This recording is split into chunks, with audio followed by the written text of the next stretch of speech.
Bien, tenemos que saludar a nuestro invitado del día, el señor Jorge Víctor Ríos. ¿Cómo le va, Jorge? ¿Cómo anda usted? Todo bien, por suerte, Guido. Gracias por venir, amigo. No, al contrario, ustedes, gracias por invitarme. Hoy titular del INADI, pero debo decir que hace de todo este vago.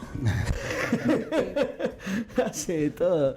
Conocimos, quiero contarles cómo lo conocí a Jorge Víctor Ríos. En una llamada telefónica, cuando trabajaba en una radio, nos contactamos con él porque le había hecho una manifestación a McDonald's. No acá. En New York, o no, en Manhattan, ¿dónde fue? En todos lados. Le hicimos, sí, el McDonald's que está ahí en Times Square, en Nueva York, fue uno de los epicentros de nuestra protesta. Ajá. Es una larga historia, Sí. tiene que ver con un reclamo de, bueno, en contra de la explotación laboral, en contra del abuso a estudiantes extranjeros que participábamos de un programa de intercambio, de esos Holiday Work and Travel. El nuestro fue Holiday Work and Trouble, con B larga, que es problema. Problema, ¿sí? claro. Como lío, más que travel, ¿viste? Sí, la verdad que tuvimos que llegar a esa instancia porque, bueno, nos tenían de alguna manera bajo amenaza de deportarnos y nos quejábamos por las irregularidades del programa, que incluía tenernos prácticamente cautivos en un sótano y bueno, y llamarnos solo, ahí a la expectativa de llamarnos para cuando nos necesitaban y si no, no trabajábamos. Esto pasó hace más de 10 años, recuerdo, Sí, ¿no? sí, venimos recorriendo un largo camino. Bueno, y Jorge, ¿sos profesor de inglés? Soy profe de inglés, sí. ¿Hay comunicación ahí? Ahí haciendo la tesis. Ahí haciendo la tesis. Exactamente. Pero bueno, yo me considero comunicador porque tengo algunas columnas. Sí, en los totalmente. medios, Sí, vengo totalmente. escribiendo. Así que bueno. Bueno, y llegaste al... activista, ¿no? Activista LGBT y Kumas. Más de la diversidad sexual y de género. Exactamente. Más fácil. Sí. Sí, también participé en varias organizaciones y bueno, por ese lado es que me convocan para el INADI, porque bueno, conocieron también un poco, trabajé bastante en la cuestión de la comunicación igualitaria, el lenguaje inclusivo y bueno, gracias a eso me convocaron a participar de un congreso que se hizo en la ciudad de La Plata y a partir de ahí entré en contacto con una red más amplia, ¿no? de activistas, de gente que venía activando la militancia y bueno, me conocieron, digamos, en Buenos Aires, en otros lugares y bueno, de ahí es que me convocan por este trabajo de activismo, ¿no? Básicamente por los derechos humanos. Jorge, ¿qué hace el INADI? El INADI es el órgano que no todos los países tienen, esto a mí me parece interesante decirlo, no todos los países tienen, Argentina sí tiene.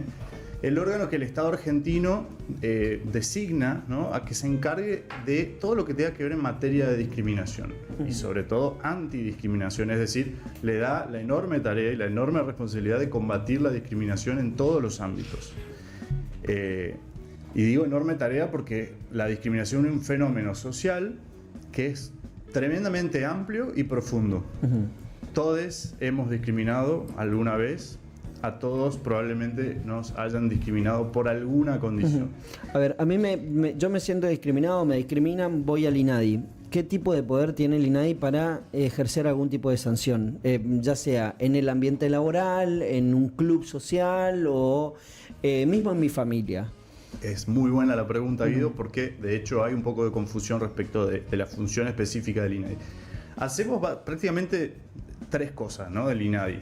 Primero, políticas públicas antidiscriminatorias. En segundo lugar, sensibilización, capacitación, es la parte de educación y prevención.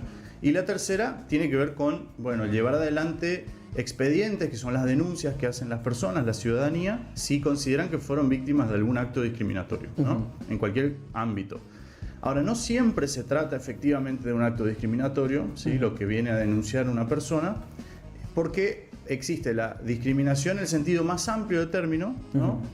Que yo me puedo sentir discriminado porque alguien me dice puto como insulto, pero jurídicamente, si no hay una obstrucción, al menos parcial, del pleno goce de algún derecho constitucional, jurídicamente no se trata de discriminación, que alguien te diga nomás eso, por ejemplo, ¿no? ¿Y cuándo sí? ¿Cuándo sí? Bueno, cuando de hecho sí hay una obstrucción de algún derecho tuyo, ¿no? O sea, que vos estás recibiendo un trato desigual, ¿no? sobre el pretexto de lo que sea, de que sos sudaca, de que sos negro, de que sos Claro. gay, de que sos esto, lo otro, tenés una discapacidad. Entonces, donde un derecho tuyo empezó a ser vulnerado, Sí. es donde para el sistema jurídico sí hay discriminación, ¿no? Ahora, dicho esto, y siguiendo con la respuesta a tu pregunta, Guido, el INADI depende del Poder Ejecutivo, está enmarcado en el Ministerio de Derechos Humanos, Justicia y Derechos Humanos de la Nación.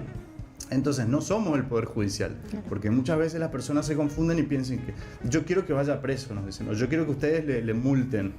Es que en realidad no tenemos el poder de policía, como se dice desde el ámbito jurídico, para poder hacer eso. Lo que sí podemos hacer es justamente... El INADI tiene mucho peso, nadie quiere tener una denuncia en el INADI, sobre todo un organismo público, una empresa, una persona pública, no quiere tener una denuncia, digamos, pesa sobre las espaldas de una persona pública, sobre todo, tener una denuncia en el INADI, porque quiere decir que, digamos, hay una cierta presunción de que si alguien llegó a la instancia de tener que ir a denunciar, puede haber, de hecho, un caso de discriminación.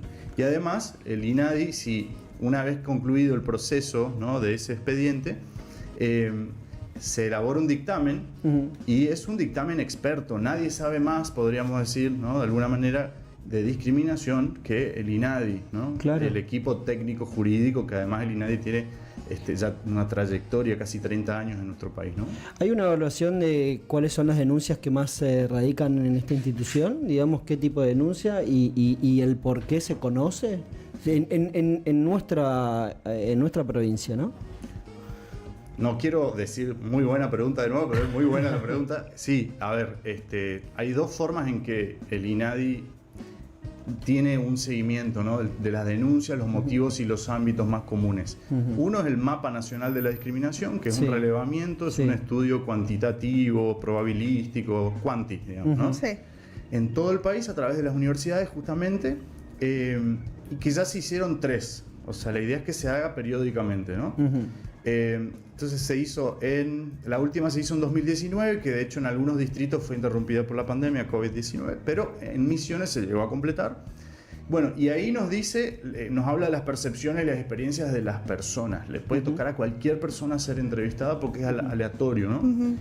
Por otro lado están las consultas y denuncias que recibimos desde las delegaciones y la línea 163, que es la línea donde se puede denunciar también un acto discriminatorio, ¿no? Entonces, ahí triangulamos un poco, ¿no?, esos dos datos, lo que dice la gente, la población en general, y lo que recibimos como delegaciones, y vemos, por ejemplo, como el ámbito educativo justamente es uno de los ámbitos donde más se producen actos discriminatorios.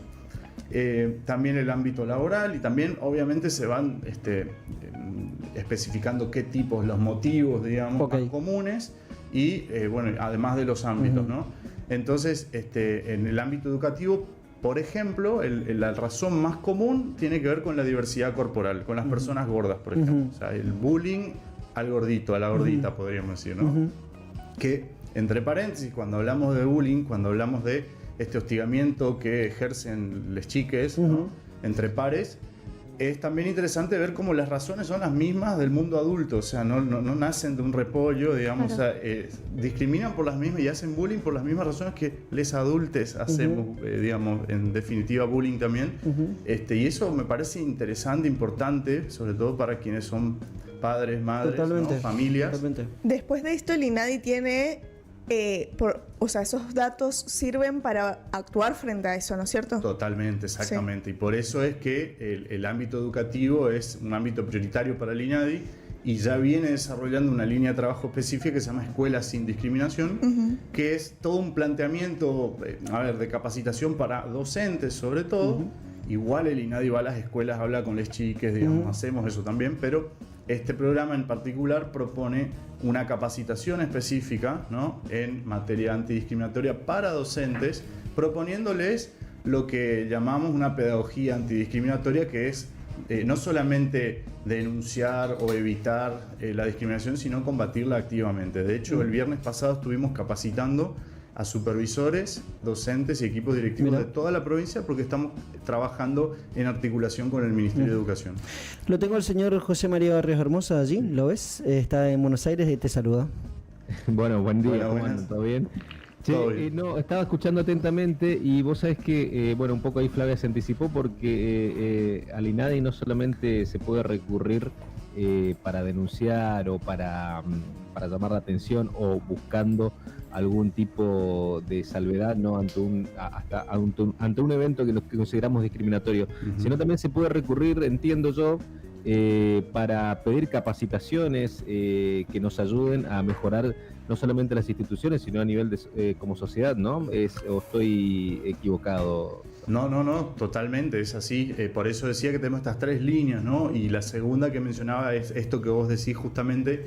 De hecho, nos llaman de escuelas, nos llaman incluso de empresas, el INADI, por eso es que tiene estas líneas de trabajo, estas campañas y programas, Escuelas sin discriminación, Deportes sin discriminación. Hemos firmado un convenio con el Club Crucero del Norte, por ejemplo, y nos encontramos también ahora haciendo una mediación, porque esto es lo que hacemos también, hacemos de mediadores muchas veces lo que llamamos gestiones de buenos oficios, que es, bueno, viene alguien, nos plantea la situación por la que está pasando, nos ponemos en contacto con la persona, con la otra persona, digamos, ¿no? Con la que tiene este conflicto, y muchas veces logramos destrabar el conflicto o hacerle entender a la persona que va a ser denunciada que está ejerciendo discriminación, y bueno, muchas veces lo entienden y se comprometen a cesar esos actos discriminatorios, esas prácticas discriminatorias.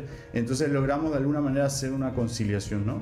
Siempre está esa idea de que ojalá no exista el INADI, ¿no? Porque eso significaría que no haya discriminación. Exacto.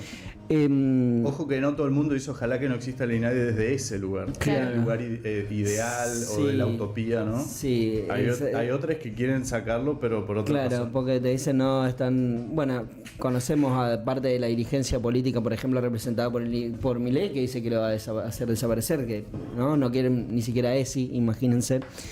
Pero no, claramente tiene que ver con esto. Pero mi pregunta va sobre, es personal, porque trabajás como profe de jóvenes, de adolescentes y demás. Me imagino que observás que hay una generación que viene que discrimina mucho menos, que somos más cuidadosos con el tema de bullying y demás. ¿Crees que hay una nueva tendencia a algo que me enseñaron los chicos, ¿no? De acá, que ya son más jóvenes que yo, y otros chicos que también pasaron por el Diome, decían no se opinan de los cuerpos ajenos. Era como para mí, ¿pero cómo? Pero es gordito el muchacho. No se opina de los... O sea, para mí es una educación permanente lo que nos dan los chicos, ¿no? De hoy. Y eso es algo realmente muy positivo. Sí, ¿Ves eso? Yo con esto y con muchas cuestiones siempre digo que uno puede mirar al mismo tiempo el vaso medio vacío y medio lleno, digamos, sí, ¿no? Claro. Porque hemos recorrido un largo camino en materia, en este sentido, ¿no? Y el mundo al que vienen las chicas hoy ya se maneja con otros códigos que son los que vos mencionás, ¿no? Y yo creo que, por ejemplo, en esto que mencionabas, el movimiento de mujeres ha sido clave en educarnos, ¿no? Contrahegemónicamente en este sentido. Ahora, todavía hay mucho por hacer, por eso digo, el vaso medio lleno, medio vacío, ¿no? O sea, queda aún muchísimo por hacer. Siempre pareciera, ¿no? Que digo siempre que se supone que desde la Revolución Francesa, a finales del siglo XVIII, somos iguales, pero eso sabemos que es una mentira, digamos, todavía queda un camino enorme por seguir luchando por la igualdad, y muchas veces las políticas de equidad, ¿no? del Estado son las que producen resistencia, porque no entendemos que no todos partimos, más allá de que en los papeles no dice que una mujer no puede llegar a los cargos más altos de una empresa, o que no podemos tener una gobernadora mujer, etcétera, etcétera, etcétera. Estoy dando el ejemplo del género. Sin embargo, no ocurre. Entonces, ahí es la cuestión cultural la que está. Por eso también el movimiento Mujeres habla del techo de cristal. O sea, no se ve. Es cultural, justamente, no están los papeles. No puede ir a una ley o algo que diga acá que las mujeres no pueden, no. En teoría, hoy, bueno, igual hace menos de 80 años, las mujeres no podían votar. No podían votar. Entonces digo, por eso, el vaso medio vacío, el vaso medio lleno, pero bueno, también rescatar esta tarea del INADI, porque si no existiese el INADI, que es lo que ocurre en otros países, si yo pienso que fui víctima de un acto discriminatorio, tendría que ir directamente a la justicia, con todo lo que eso implica. El INADI se pone ahí como en un lugar... más de mediación, algo previo, ¿no? Exactamente, ¿no? administrativo, pero que tiene un peso y que logra cosas. Claro. Entonces, es más, muchas veces lo utilizan como una forma de asesoramiento, si se quiere, ante una situación de discriminación, porque uno se encuentra en un lugar de vulnerabilidad, si se quiere. Y eso, en base a eso va mi pregunta de dónde pueden encontrar las personas información, dónde está ahora la oficina, pueden acercarse a la oficina, aparte de la línea que la nombraste, si puedes volver a nombrarla, si tienen redes sociales, cómo se manejan con las personas, digamos. Exacto, bueno, sí, justamente otra cosa que esto que viene por este lado, ¿no? Además de esto de la mediación, de todo nuestro trabajo administrativo, ¿no? Y también de prevención a través de la educación y la capacitación, también impulsamos políticas y legislación en ese sentido, ¿no? Que también estamos trabajando. A ver, le acercamos, estuvo la titular del INADI hace un mes más o menos, ¿no? Mi gestión todavía no cumplió 2 meses, y ya tuvimos la visita de Greta Pena, y le acercamos a la Cámara de Representantes de la provincia. Perdón, ¿quién es Greta Pena? Greta Pena es la titular del INADI, la actual titular, luego de que renunciara Victoria Donda. Greta Pena asumió la dirección del organismo en enero de este año. También una gestión nueva, digamos. Le acercamos, cuando estuvo Greta, le acercamos a 3 diputadas una propuesta de legislación antidiscriminatoria muy similar a lo que propone la ley Micaela, pero en materia antidiscriminatoria, es decir, la obligatoriedad de que todas las personas que trabajan en los 3 poderes del Estado deban capacitarse en materia antidiscriminatoria. Y bueno, y como decías vos también, cómo pueden entrar en contacto con nosotros. Estamos nuestra oficina está en la ciudad de Posadas, sobre calle San Luis 1870, entre Córdoba y Bolívar. Pueden seguirnos en redes sociales, estamos en Facebook e Instagram como INADI Misiones. Son redes nuevas, digamos, entonces si ya nos seguían, digamos, desde antes, en realidad tienen que volver a seguirnos. El número de teléfono es 3764-440-360 y el email es misiones@inadi.gov.ar, gov con B larga. Jorge, ha sido un gustazo enorme tenerte acá. Para mí es un placer siempre. Igualmente. Charlar un rato, escucharte más que nada. ¿Puedo pasar un chivo? Adelante. Estamos en el mes del orgullo LGBTIQ+, entonces el INADI, además de acompañar actividades diversas que, por ejemplo, las que está proponiendo el Ministerio de Cultura con una agenda muy completa, muy linda, en este caso estamos proponiendo también un conversatorio como una propuesta propia, ¿no? Una iniciativa propia del INADI, de la Delegación de Misiones. Mañana jueves. Mira, claro, estamos confundidos todos. A las 18 en el aula magna de la Facultad de Humanidades y Ciencias Sociales, un conversatorio para justamente reflexionar, encontrarnos también un espacio que nos debemos, me parece a mí, el activismo LGBT de la provincia, un espacio de encuentro, de reflexión, de charla, de debate, sobre la situación, ¿no? Y los desafíos en este difícil escenario, la coyuntura también, donde hay nuevamente, vuelven a aparecer discursos de odio que pensábamos que ya estaban superados, ¿no? Y van tomando una fuerza que realmente da miedo, ¿no? En contra de los derechos humanos y en particular, la población LGBTIQ+ ha sido el chivo expiatorio de un montón de frustraciones sociales históricamente, y esto está volviendo a instalarse, ¿no? Ante las crisis económicas, políticas y sociales que se van abriendo lamentablemente camino en los escenarios regionales, pero en ese sentido también reflexionar y ver qué hemos logrado, cuáles son los desafíos en este contexto. Bien. Completísimo, y seguramente cuando tengas algo para comunicar, bienvenido sea, amigo, porque nos encanta la temática, nos gusta darle el abordaje que se merece. Le agradecemos por este espacio también. Gracias. Nosotros hacemos un corte breve, ya son las 8:29 de la mañana en todo nuestro país. Este programa se llama Hora de Salir y vamos hasta las 9 de la mañana.